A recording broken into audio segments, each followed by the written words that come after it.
ومن آياته أن خلق لكم من أنفسكم أزواجا لتسكنوا إليها وجعل بينكم مودة ورحمة صدق الله مولانا العظيم وصدق رسوله النبي الأمين الكريم ونحن على ذلك لمن الشاهدين والشاكرين والحمد لله رب العالمين۔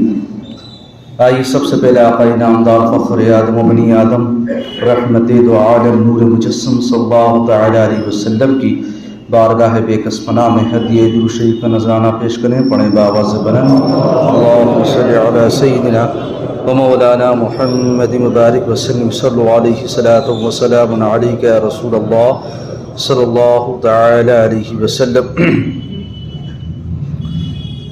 اللہ سے دعا ہے کہ پروردگار عالم ہم سب کے گزشتہ گناہوں کو معاف فرمائے اور اللہ تبارک و تعالی ہم سب کو حسن عمل کرنے کی توفیق بخشے۔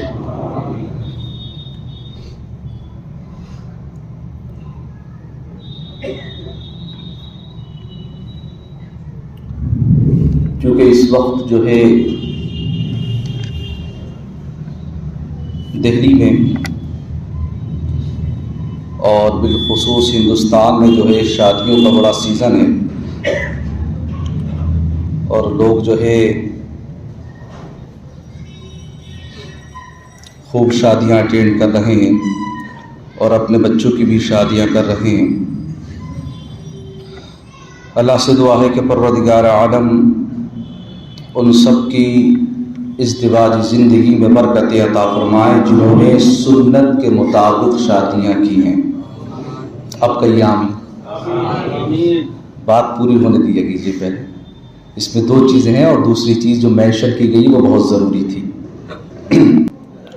خیر گفتگو کرتے ہیں، اور میں نے جو آیت کریمہ پڑھی ہے قرآن کریم کی بڑی مشہور اور معروف آیت کریمہ ہے، آپ نے بارہا سنی بھی ہوگی۔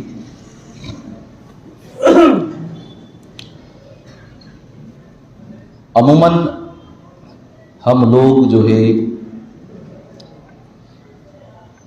رسول کریم صلی اللہ تعالی علیہ وسلم کی اطاعت سے، ان کی اتباع سے بہت دور ہوتے جا رہے ہیں، اور یہی بنیادی وجہ ہے کہ ہم خسارے میں جا رہے ہیں اور ظلم اور بربریت کا بھی شکار ہو رہے ہیں۔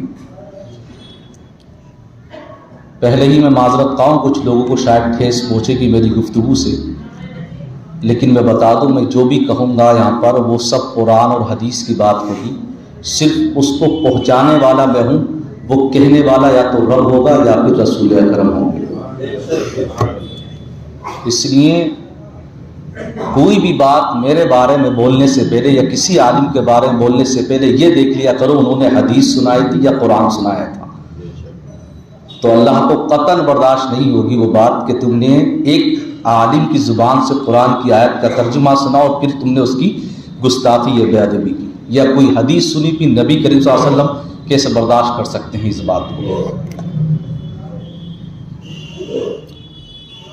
ہمارے یہاں دراصل نکاح بڑا آسان رکھا گیا ہے اسلام میں، اتنا آسان رکھا گیا ہے، اتنا آسان کہ لڑکا اور لڑکی ایک محفل میں دو گواہوں کے سامنے اور ایک وکیل ہو یا قاضی ہو اس کے سامنے بیٹھ کر مہر کا ذکر کرتے ہوئے ایجاب و قبول کریں تو نکاح ہو جاتا ہے، شادی ہو جاتی ہے، ویڈنگ ہو جاتی ہے، اتنا آسان۔ اس کے بعد جو بھی چیزیں ہیں نکاح کے بعد وہ ہے ولیمہ، اور وہ بھی سنت میں شامل ہے اگر استطاعت ہے، اور اگر نہیں ہے تو وہ بھی ترک کیا جا سکتا ہے، آپ گناہگار نہیں کہلائیں گے۔ اتنا سمپل ہے، لیکن ہمارے یہاں اسے اتنا ہارڈ اور ڈیفیکلٹ بنا دیا ہے، جس کی وجہ سے خواتین کی عمریں ہو رہی ہیں، اور جب زیادہ عمر ہونے کے بعد شادی ہوتی ہے تو پھر بچے نہیں ہوتے، جبکہ آقا فرماتے شادی میں جلدی کرو، نکاح میں جلدی کرو تاکہ اولاد زیادہ ہو، اور کل قیامت میں میں خوش ہوں اس بات پر کہ میری امت بہت ہے۔ اب دیر سے شادی کرو گے تو ایک بچے کے بعد ہی یا دو بچے کے بعد یا وہ بھی نہیں ہو پاتا کبھی کبھی، اور اگر اللہ نے دیا ہے تو بھائی بعد میں ہی مل جاتا، کیونکہ حضرت ابراہیم کو تو 80 سال کی عمر میں اللہ نے اولاد عطا فرمائی تھی، تو وہ تو اس کا رحم و کرم ہے۔ لیکن جو میڈیکل کے اعتبار سے اگر بات کی جائے تو عورت کمزور پڑنے لگتی ہے جب اس کی عمر زیادہ ہونے لگتی ہے، تو بمقابلے مرد کے، کہ مرد کے اندر جو اللہ تبارک و تعالی نے طاقت رکھی ہے وہ کافی حد تک جو ہے 60-70 سال تک بھی کام کر جاتی ہے۔ دوسری اہم چیز، اگر یہی چیزیں رہی کہ جتنا ڈیفیکلٹ آپ نے نکاح کو بنا دیا ہے، جتنا مشکلات آپ کرتے جا رہے ہیں، تو اس سے دوسرا امپیکٹ اور اثر یہ پڑ رہا ہے ہمارے مسلم سماج میں کہ لڑکیاں اور لڑکے جو ہے فتنہ ارتداد میں مبتلا ہو رہے ہیں، یعنی یا تو غیر مسلم کے ساتھ بھاگ رہے ہیں یا غیر مسلم لڑکیوں کے ساتھ ہمارے لڑکے ملوث ہیں۔ آپ دیکھ لیجیے، تو ہمیں نکاح کو آسان کرنا ہوگا۔ آقا صلی اللہ علیہ وسلم خود فرماتے، یہ حدیث پاک ہے کہ سب سے اچھا نکاح یا برکت والا نکاح، کیا لفظ ہے؟ برکت والا، سب سے برکت والا نکاح وہ ہے جس میں کم خرچ ہو، جس میں کم خرچ ہو۔ یہ ایک حدیث پاک اگر اس پر گفتگو کی جائے تو آپ سارے لوگ سمجھ گئے ہوں گے اب کیا بولنے والا ہوں گے، اور آپ جانتے ہیں کہ جب میں بولنا شروع کرتا ہوں تو پھر کہاں سے کہاں پہنچ جاؤں کچھ نہیں معلوم، لیکن آج میں کنٹرول کرنے کی کوشش کروں گا۔ اب دیکھیے آپ کتنا نقصان پہنچا رہے ہیں سماج کو، معاشرے کو اور اپنے ہی کمیونٹی کو۔ آپ جس طریقے سے آج شادیوں کا رواج ہے اور جس طریقے سے ہم ہال بک کرتے ہیں یا جو پورا پروسیس ہے، اگر اس پر نظر ڈالی جائے، پروسیس کیا ہے کہ ابتدا ہی غلط طریقے سے ہم کرتے ہیں۔ مثال کے طور پر لڑکی کا انتخاب کرنے کا حکم ہے، اور یہ ماں باپ کی ذمہ داری ہے، میں سب حدیثوں سے بول رہا ہوں، یہ ماں باپ کی ذمہ داری ہے کہ اپنے بچے کے لیے لڑکی کا انتخاب کریں۔ یہ اس لیے ماں باپ کی ذمہ داری ہے کہ وہ اپنے لڑکے کے لیے اچھی لڑکی کا انتخاب کریں، دیندار دیکھیں، اور اگر لڑکا بھی انتخاب کرے جیسے کہ قرآن کا حکم ہے وہ بھی پسند کر سکتا، اگر اسے کوئی اچھی بھلی لڑکی لگے تو کوئی حرج نہیں ہے، لیکن اس کے لیے بھی یہ ضروری ہے کہ وہ دینداری کو فوقیت دے۔ یہ حدیث سے ثابت ہے۔ ہمارے یہاں ہوتا کیا ہے کہ غلط رسموں سے ابتدا ہوتی ہے، جس سے ہم کہتے ہیں لڑکا لڑکی کو دیکھنا، ان کی میٹنگ کرانا، ٹھیک ہے، پھر منگنی کرانا۔ یہ شادی سے پہلے کی جو رسمیں نا، منگنی ہے، شربت ہے، ابٹن ہے، یہ نکاح سے پہلے کی جو رسمیں ہیں، یہ سب کی سب کہیں نہ کہیں ہمارے ہندوستان میں ہمیں ہندو ریتی رواج سے ملی ہے۔ کہیں نہ کہیں آپ یہ کہہ سکتے ہو کہ یہ تمام چیزیں کہیں نہ کہیں یہ ہندوستانی کلچر آپ کہہ سکتے ہو۔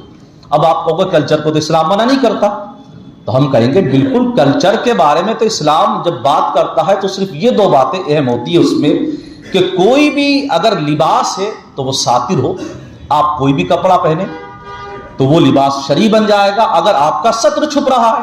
مثال کے طور پر آپ نے تہمت پہنا، کہ سنت رسول بھی ہے، لیکن آپ نے یہاں پاجامہ اور شلوار پہنی، آپ نے اس میں آپ کا بدن ڈھک رہا ہے جتنا ڈھکنا فرض ہے، تو ٹھیک ہے، آپ کے لیے ٹھیک ہے، اسلام نے اجازت دی۔ اب کوئی کہیں بھی پہنے، کوئی پینٹ شرٹ پہن رہا ہے، کوئی جو ہے کرتا پاجامہ، کوئی شلوار پہن رہا ہے، کوئی تہمت باندھ رہا ہے۔ لیکن اگر کوئی ساڑی پہنے اور ساڑی پوری اس انداز میں پہنے کہ اس کے جسم کے اعضاء دکھائی دیں تو شریعت اس پر قدغن لگاتی ہے۔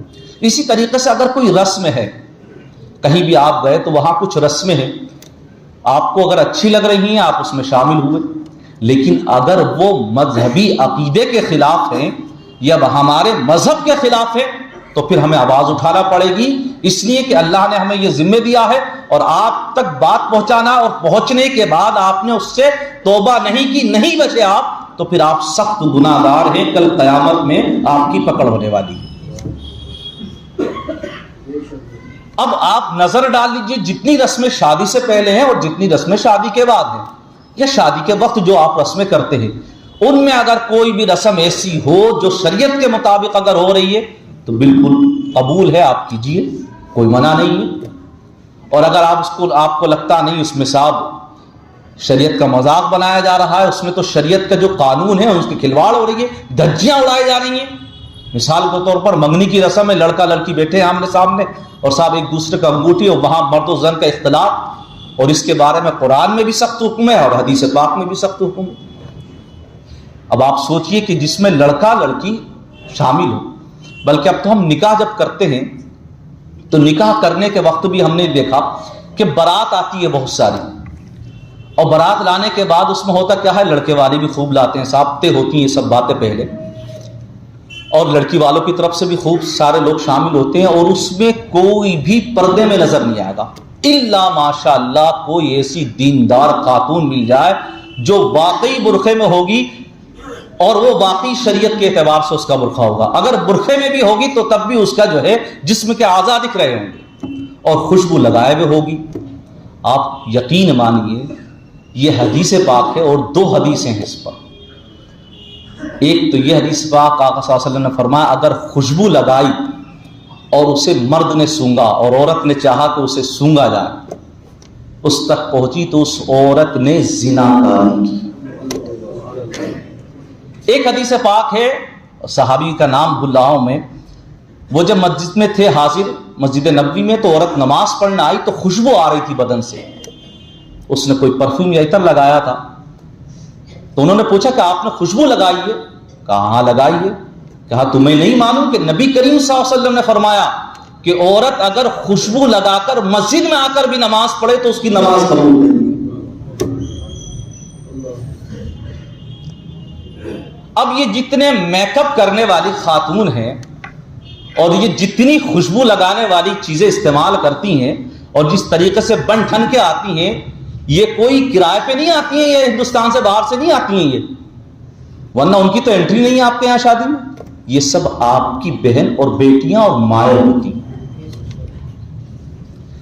اور جو شخص اس کی اجازت دیتا ہے, حدیث میں اسے دیوث کہا گیا. کیا کہا گیا؟ دیوث, یعنی بے غیرت لفظ اس کے لیے استعمال کیا گیا, بھڑوا لفظ اس کے لیے استعمال کیا گیا ہے. اور فرمایا ایسا شخص تو جنت کی خوشبو سے بھی محروم ہے اور دوزخ میں اس کی پہلے انٹری ہونے والی ہے. اب ہم سب کہیں نہ کہیں بے غیرتی کا لبادہ اوڑے میں اور آپ سب اگر نہیں روک پا رہے ہیں اپنی خواتین کو, تو کتنے شرم کی بات ہے اگر یہ حدیثیں بھی سننے کے بعد ہمارے اندر غیرت نہ جاگی تو, ذرا سا بھی عمل نہیں کیا تو. صرف ابھی 2 حدیثیں میں نے آپ کو صرف سنائی ہے. عبد الرحمن بن عوف, ان کی جب شادی ہوئی تو ان کے زعفرانی کچھ رنگ جو ہے ان کے ماتھے پر لگا تھا. آپ نبی کریم کی بارگاہ میں آئے, اللہ کے نبی صلی اللہ علیہ وسلم نے پوچھا یہ کیسا رنگ ہے؟ فرمایا کل میرا نکاح تھا, شادی ہو گئی, اور ایک کھجلی, ایک گٹھلی, اور ایک گٹھلی کی مقدار یا اس کے وزن کے برابر میں نے سونے کے عوض شادی کی ہے. آپ دیکھیں گٹھلی کا وزن کتنا کم ہوتا ہے, اس کا جو سونا بنے گا اس کے برابر. آقا نے فرمایا اللہ برکتیں عطا فرمائے. اور پھر فرمایا اے عبد الرحمن بن عوف اب تم ولیمہ کرو چاہے ایک بکری سے ہو اگر استطاعت ہے تو, کیوں حدیث اور بھی ہیں. یہ حدیث یہاں پوری ہو گئی. اب اس حدیث سے کتنی چیزیں نکل کر آتی ہیں صرف اس ایک حدیث پاک سے. نمبر 1 بات, ضروری نہیں ہے کہ نکاح میں سب کو بلایا جائے. انہوں نے تو آقا صلی اللہ علیہ وسلم کو ہی نہیں بلایا. بھائی نہیں تھی طاقت اتنی لڑکی گھر لے جانے کے لیے مجھے سارے لوگ, میں نہیں لے جا سکتا 150, کیونکہ میں جانتا ہوں لڑکی والے قرض لیں گے یا لڑکی والے جو ہے لون لیں گے. آج کل تو جہیز کی خوب پرتھا چل رہی ہے, جبکہ یہ انڈین کنسٹیٹیوشن کے اعتبار سے بھی یہ جو ہے انلیگل ہے.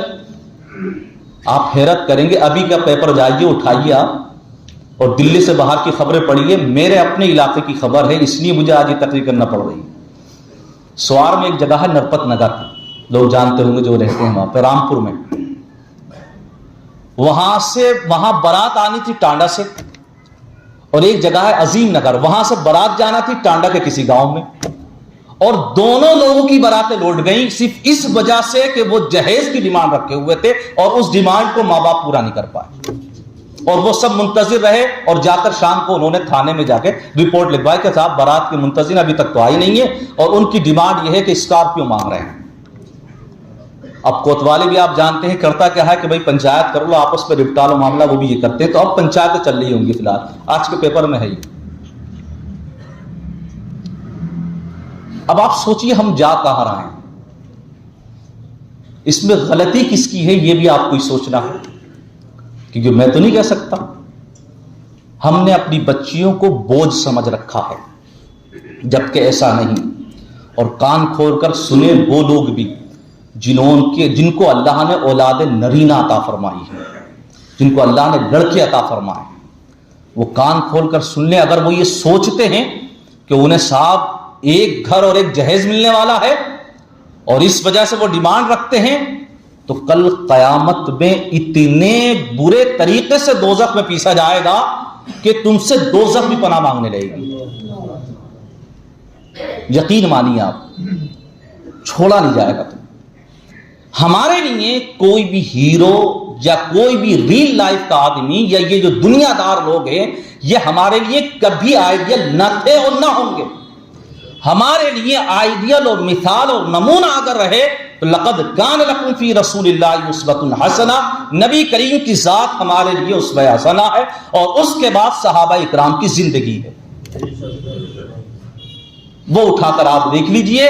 اگر کسی صحابی نے اس طریقے سے شادی کی ہے تو پھر وہ دلیل کے طور پر پیش کر سکتے ہیں. آپ ہمارے پاس لے کر آئیے، ہم غور کریں گے. جبکہ شادیاں تو اس وقت بھی ہوتی تھی، نکاح اس وقت بھی ہوتے تھے، اور بڑی حسین چیز ہے شادی کی، بلکہ یہ ایک عبادت ہے. نکاح جو ہے کیا ہے؟ عبادت ہے. ہمارے یہاں اسے کیا کہا گیا؟ جتنا آسان بنایا اتنا اس میں ثواب بھی رکھا. فرمایا نکاح عبادت ہے. اب سوچو، جب نکاح عبادت ہے تو عبادت کی جگہ پہ منعقد کی جائے تو پھر اس کی عبادت میں اور رنگ چڑھ جائے گا. اس لیے آقا نے فرمایا اعلنوا ھذا النکاح واجعلوہ ھذا المساجد. فرمایا نکاح کا اعلان کرو، یعنی اسے اجتماعی طور پر کیا جائے، اس میں کھانے کے لیے نہیں ہے.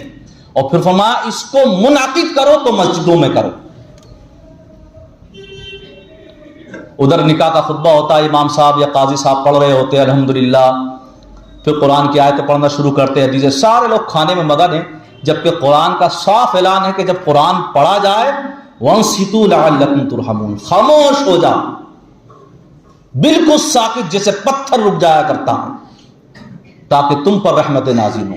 دھجیاں بکھیر رہے ہیں قرآن کی آیتوں کی، یاد رکھو. کیونکہ ہمیں کوئی مطلب نہیں، ہمارے لیے تھوڑی پڑھا جا رہا نکاح. ارے بچہ آ گیا، ٹھیک ہے، وہ پڑھ رہے ہیں، مولانا صاحب وہاں پہ موجود ہیں، 2-4 لوگ، ہم تو اپنے مگن ہیں.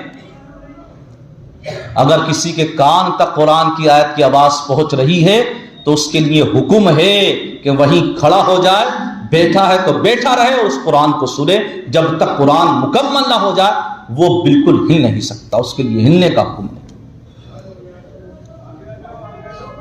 اب دیکھیے آپ، تو ہمیں ان تمام چیزوں کو اپنی نظروں میں رکھنا ہے کہ آقا صلی اللہ تعالی علیہ وسلم کے جو فرمان ہیں، صحابہ کی جو زندگی ہے، میں اس کے مطابق نکاح کرنا. کیا فرمان؟ نکاح برکت ہے، نکاح عبادت ہے. اچھا عبادت اب کیسے؟ دیکھیے آپ، ایک جگہ آقا صلی اللہ علیہ وسلم نے فرمایا حدیث پاک میں، اذا تزوج العبد فقد استکمل نصف الدین فلیتقی فی النصف الباقی.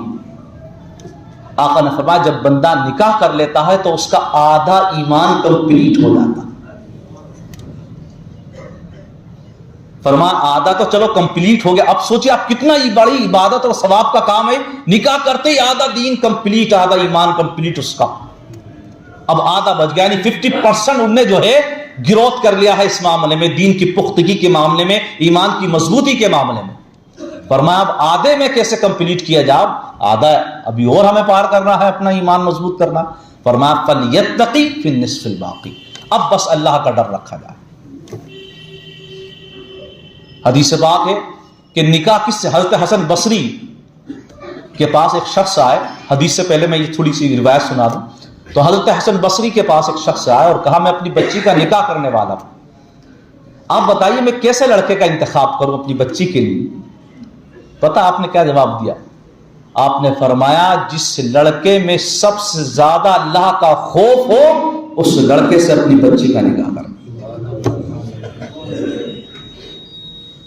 اور ہم اسے ڈھونڈتے ہیں جس لڑکے کا سب سے زیادہ بزنس ہو یا سب سے زیادہ جس لڑکے کی پاکٹ منی ہو، چاہے وہ جوالی ہو، سٹے باز ہو، سود خور ہو، ٹھیک ہے، کتنے ہی افعال قبیحہ میں ملوث ہو، میں کوئی مطلب نہیں، ایک ہی جملہ، ارے حضرت اللہ ہدایت دینے والا، نکاح ہو جائے گا تو مل جائے گی اسے ہدایت۔ ابے نادان، کسی غریب سے کر دیتا پھر یہ جملہ کہتا اللہ اسے دولت دینے والا، لڑکا اچھا تھا اس لیے کر۔ لیکن یہاں ہدایت نہیں ہے اور یہاں دولت کے لیے دعا نہیں ہے، وہاں ہدایت ہو رہی ہے، صاحب اللہ ہدایت دے گا اسے۔ آقا فرماتے، یہ بھی حدیث پاک ہے، آقا صلی اللہ علیہ وسلم فرماتے اگر معلوم ہے کہ بندہ جو ہے فاسق و فاجر کھلم کھلا گناہ کرنے والا ہے تو اسے سخت عذاب میں رکھا جائے گا، اور کسی بندے نے اگر اپنی بیٹی ایسے شخص کو دی، ایسے یہ حدیث پاک کی ترجمانی کر رہا ہوں کہ جو کھلم کھلا گناہ کرنے والا ہے، یعنی سود خور ہو یا اس کے علاوہ حرام کاریوں میں مبتلا ہو یا اس کے علاوہ زنا جیسے افعال میں مبتلا ہو، فرمایا اس نے اپنی بیٹی دے کر زنا والے کام میں ہاتھ بٹایا، یا یوں بھی کہا گیا کہ وہ ایک طریقے سے دلال ہے جو زناؤں کے لیے لڑکیوں کو بھیجا کرتا۔ حدیث کی ترجمانی ہے یہ جو بتا۔ اب آپ سوچیے ہمیں پھر کیسی لڑکی انتخاب کرنا چاہیے؟ حضرت عمر سے سیکھو کیسی لڑکی انتخاب کرنا چاہیے۔ حضرت عمر نے اپنے بچے کی نہیں اس لڑکی کا انتخاب کیا تھا جو اپنی ماں سے کہہ رہی تھی ماں پانی مت ملانا دودھ میں، فرمایا رات میں کوئی نہیں دیکھ رہا، فرمایا ماں کوئی نہیں دیکھ رہا، دنیا والا نہیں دیکھ رہا، مگر دنیا بنانے والا ضرور دیکھ رہا۔ صرف اسی ادا پر حضرت عمر نے فرمایا اپنی بچی کا نکاح ہمارے بیٹے کے ساتھ کر دیا جائے اگلے دن، ایسی بیٹی کا انتخاب کیا جائے۔ اور ہم تو انتخاب ایسی کا کرتے ہیں جس کے سر پہ دوپٹہ نہ ہو، سر کے بال بالکل کھلے ہوئے ہوں، اور آپ دیکھیے مرد و زن کا اختلاط جہاں ہوتا ہے تو وہاں تو عورتیں بالکل بال ایسے بکھیرے ہوئے ہوتی ہیں، اللہ اکبر، لوگ پتہ نہیں اپنی بیویوں کو کیسے بھیج دیتے، میری سمجھ میں یہ نہیں آتا، ان کی غیرت کہاں مر جاتی ہے۔ ان سے پوچھا جائے کہ تم روز شام کو جاتے ہو ڈیوٹی کرنے کے بعد، کیا وہ ایسے ہی سجتی ہے تمہارے لیے؟ جبکہ حکم تو یہ ہے کہ وہ شوہر کے لیے سجے تاکہ جیسے ہی گھر میں داخل ہو اس کی تمام تکلیفیں، تمام ٹینشن جو اسے جاب کرتے ہوئے مل رہی ہیں وہ تمام دور ہو جائیں اسے، کیونکہ وہ باہر سے آ رہا ہے سماج میں سے نکل کے، اسے سکون ملے تمہارے پاس۔ لیکن وہاں تو وہ عورت بھی بال بکھیرے بیٹھی ہوگی اور جو ہے تمام پسینے کی بو آ رہی ہوگی، اور وہ جو باہر ہے شادی میں ہے جہاں دولہا اپنا الگ ہے اور دلہن الگ ہے اور لڑکا الگ اور لڑکی الگ، شادی شدہ لوگ جو ہیں کوئی مطلب نہیں، اب لڑکی گھوم رہی، ان کی بیویاں گھوم رہی ہیں ایسی، پتہ نہیں کہاں چلی جاتی ہیں ان کی پہ۔ جبکہ میں نے آپ کو واقعہ سنایا تھا اس پر کہ بے غیرتی اور باغیرت ہونے میں بڑا فرق ہوتا ہے، یعنی غیرت مند اور بے غیرتی میں ایک فرق ہے، اور وہ یہ واقعہ سنایا تھا کہ ایک عرب کا واقعہ ہے کہ ایک شخص کا بیوی سے اس بات پر جھگڑا ہو گیا کہ تمہارا مہر کتنا ہے؟ اس نے کہا اتنا، تو لڑکے نے کہا نہیں اتنا تھا مہر، تو فرمایا چلو قاضی کے پاس چلتے ہیں، دونوں قاضی کے پاس پہنچ گئے، معاملہ قاضی کے پاس پہنچا، قاضی نے کہا بھائی گواہ بھی ہوں گے، کیونکہ ہمارے یہاں تو گواہ بھی ایک اہم شرط اور رکن کے طور پر استعمال کیے گئے، فرمایا گواہ تو کہا بلایا جائے، جب گواہ کو بلایا گیا تو کہا کتنا مہر تھا؟ گواہوں نے کہا مہر تو ہم تب بتائیں نا جب لڑکی پتہ چلے کہ وہی ہے جس کے ہم گواہ تھے، تو لڑکی کا چہرہ دیکھنا ہوگا۔ تو لڑکے نے جانتے ہو کیا جواب دیا؟ فرمایا نہیں، اب تو لڑکی جتنا مہر کہہ رہی ہے میں اتنا ہی دوں گا، لیکن اس کا چہرہ دیکھنے نہیں دوں گا۔ اسے کہتے ہیں غیرت، اسے کہتے ہیں غیرت مندی۔ آپ پٹاخے چھوڑتے ہیں شادی سے پہلے، دلی کا پولوشن دیکھیے 400 پار چلا جا رہا ہے، آپ کو مارننگ واکنگ منع کی گئی ہے، آپ کے اسکول بند کر دیے گئے تھے، تمام سسٹم لاگو کیا گیا، بہت سارے قانون بنائے گئے تاکہ دلی کا پردوشن کم ہو جائے، لیکن ہمارے بچے باز نہیں آ رہے، اور پیسے دینے والے کون؟ ہم ہی لوگ ہیں۔ اللہ نے فرمایا اگر گناہ پہ مدد کرو گے تو تم بھی گناہگار کے ساتھ برابر کے شریک ہو، یہ قرآن کی آیت کا ترجمہ۔ وَتَعَاوَنُوا عَلَى الْبِرِّ وَالتَّقْوَىٰ وَلَا تَعَاوَنُوا عَلَى الْإِثْمِ وَالْعُدْوَانِ۔ اب دیکھیے اس سے کیا ہے، فضا بھی آلود کر رہے ہیں ہم، اور ساتھ ہی ساتھ خود اپنی جسمانی صحت کو جو ہے بگاڑ بھی رہے ہیں، اور ہم گناہ اس لیے کر رہے ہیں کہ آتش بازی اسلام میں ویسی حرام۔ تو ہمارا جو پروسیس ہے نا پورا کا پورا شروع سے لے کے آخر تک، وہ کہیں نہ کہیں ہم برکت کی جگہ جو ہے وہ اپنے اوپر لعنتیں اور زحمتیں کر رہے ہوتے ہیں، ہمیں وہ رحمتیں اور برکتیں مل نہیں رہی، پھر ہم کہہ رہے ہیں گھر کے اندر جھگڑے ہو رہے ہیں، فساد ہو رہے ہیں، ڈومیسٹک وائلنس ہے، میاں بیوی میں محبت نہیں ہے۔ ارے نادان، میاں بیوی میں محبت کہاں سے؟ میاں بیوی میں محبت ہے تب جب نکاح آسان ہو اور نکاح برکتی طریقے پر ہو، اب کیسے سنیے اللہ فرماتا ہے، قرآن کی آیت پڑھتا ہوں میں، سورہ روم کی آیت نمبر 21، اللہ فرماتا ہے وَمِنْ آيَاتِهِ أَنْ خَلَقَ لَكُم مِّنْ أَنفُسِكُمْ أَزْوَاجًا لِتَسْكُنُوا إِلَيْهَا وَجَعَلَ بَيْنَكُمْ مَوَدَّةً وَرَحْمَةً، فرمایا جسے چاند، سورج، آسمان، زمین، یہ سب نشانیاں ہیں۔ اللہ نے اس پوری سورت کے شروع میں جو ہے اپنی نشانیوں کو بیان فرمایا، پورا رکوع ہی ایسا ہے یہ والا۔ پھر فرمایا اللہ تبارک و تعالیٰ کی نشانیوں میں سے یہ بھی ہے کہ اس نے تمہیں پیدا کیا اور تمہارا ہی جوڑا بنایا۔ پھر دیکھیے جوڑا بنایا، اب کتنا رشتے تو اللہ بناتا ہے، اور یہ بھی اللہ نے رشتہ بنایا کہ ماں باپ کا رشتہ ہمارے ساتھ بنایا، یہ بھی اللہ نے رشتہ بنایا۔ فرمایا یہ رشتے بھی ہم بناتے ہیں، یعنی جوڑا بھی ہم نے تمہارے لیے بنایا۔ اور پھر فرمایا اس جوڑے کے درمیان جب نکاح ہو جاتا ہے تو اس میں سکون اور محبت، مودت اور رحمت کو پیدا کرنا، یہ بھی ہماری نشانیوں میں سے ہے، ہماری نشانیوں میں سے ہے یہ، اس میں محبت اور مودت پیدا کرنا۔ تو اگر تم چاہتے ہو کہ اس میں محبت اور مودت اور سکون پیدا ہو تو اس پر عمل کرو، اور یقین مانو بڑا سکون ہے۔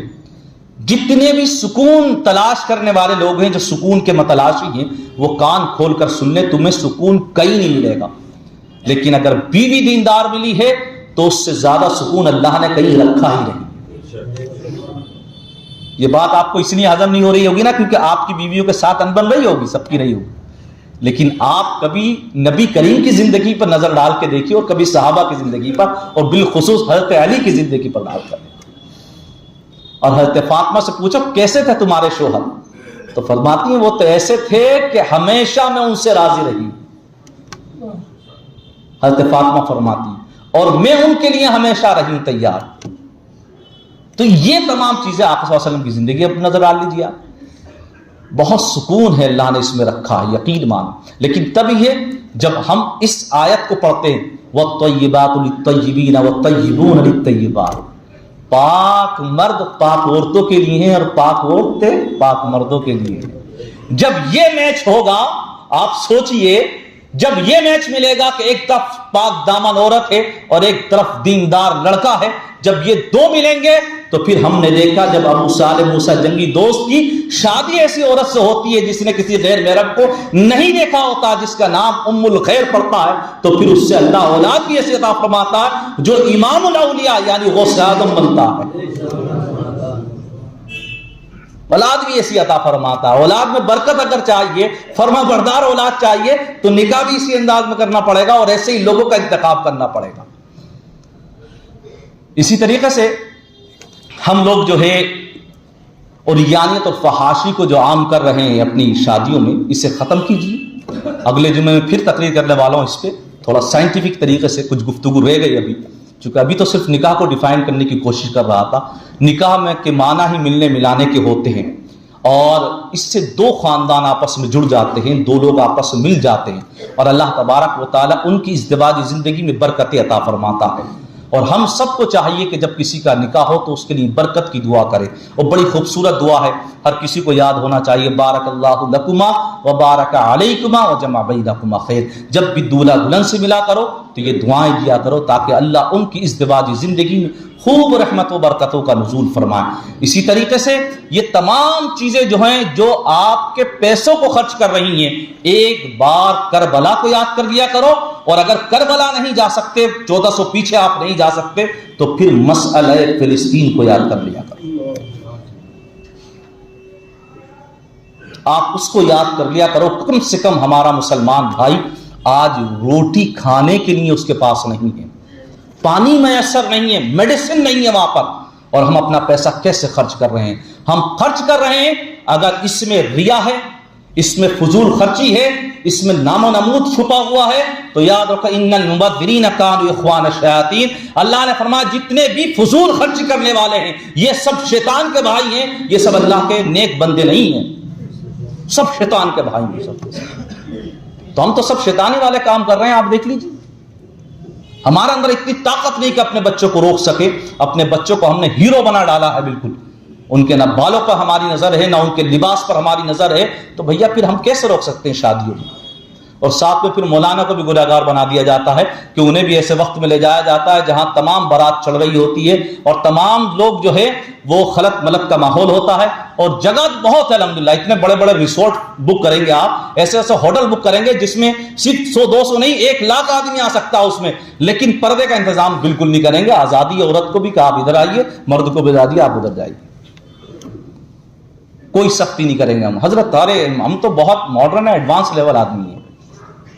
چلیے خیر، گفتگو اگلے جمعے پھر کریں گے انشاءاللہ۔